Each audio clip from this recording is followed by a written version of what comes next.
A woman in Oslo wakes at 3 a.m. screaming about a hallway. A man in Johannesburg describes the same hallway to his therapist the following Tuesday. A child in rural Japan draws in crayon and pins it above her bed. The hallway is always the same. Narrow, dark walls that seem to absorb light rather than reflect it. A floor that makes no sound no matter how hard you walk. And at the end, a door. Old wood, no handed, no hinges visible from the front. And behind the door, a figure, standing perfectly still, waiting. Dr. Sarah Okafor had spent 11 years studying shared dream phenomena. She had documented cases of twins dreaming identical scenarios, of trauma survivors reliving identical imagery, of entire communities sharing nightmares after disasters. She was methodical, skeptical, and deeply rational. She did not believe in the supernatural. She believed in pattern recognition.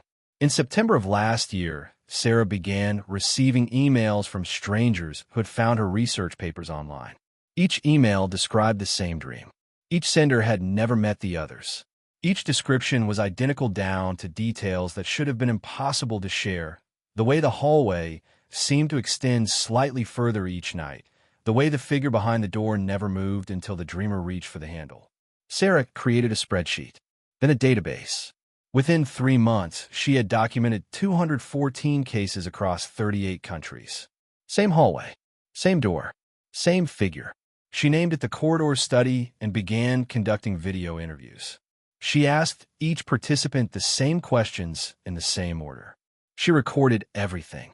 On the 41st interview, a retired teacher from Lisbon said something that made Sarah stop the recording. The figure behind the door, the woman said, is different for everyone. It looks like someone you have lost. Sarah sat with that for a long time. Her mother had died 4 years prior. She told herself it was coincidence. Projection. The human brain finding patterns in chaos. She restarted the recording and finished the interview. That night, she dreamed of the hallway for the first time.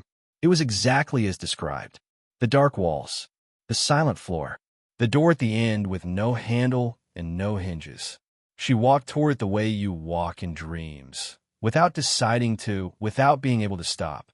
She did not reach for the handle. She stood in front of the door and listened, breathing, slow and steady from the other side.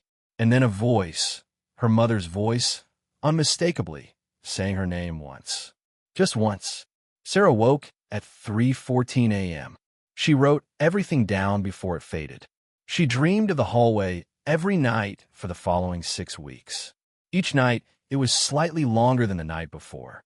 Each night, the figure behind the door was slightly more visible through the gap at the bottom, a shadow growing slowly more defined.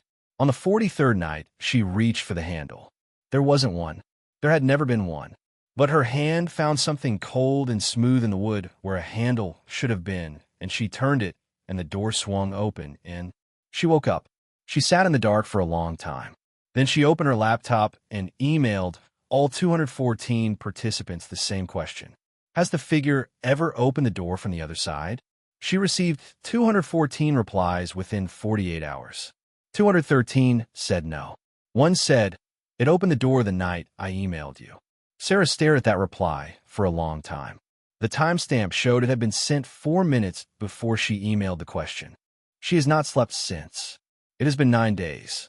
She sits at her desk each night with the lights on, her research spread around her, 214 case files open on her screen. She answers emails. She drinks coffee. She watches the clock move through the dark hours.